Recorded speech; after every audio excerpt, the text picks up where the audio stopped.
2027 ಮೇ 15ರವರೆಗೆ ದರ್ಶನ್ ಜೈಲಲ್ಲಿರಬೇಕು. ನಮಸ್ಕಾರ bus. Matter ಏನಂತ ಗೊತ್ತಾಯ್ತಲ್ಲ. ಡಿ ಬಾಸ್ಗೆ ಇನ್ನೂ 1 ವರ್ಷ ಜೈಲ್ ಶಿಕ್ಷೆ ಮುಂದೆ ತಳ್ಳಿದ್ದಾರೆ. ಒಂದು ವಿಡಿಯೋ ಹಾಕ್ತೀನಿ, ನೋಡ್ಕೊಂಬನ್ನಿ. 6 ನಲ್ಲಿ ಬರ್ತಾರೆ ಕಾಶಪ್ಪನವರು, ವಿಜಯಾನಂದ, ಶಿವಶಂಕರಪ್ಪ.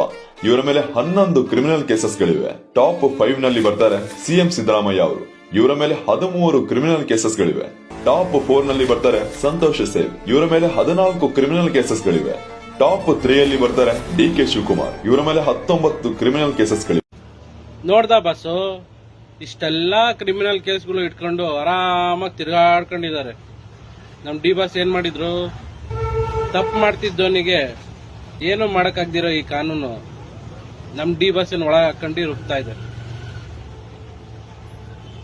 ಏನ್ ಗುರು ಇದು ಕರ್ಮ?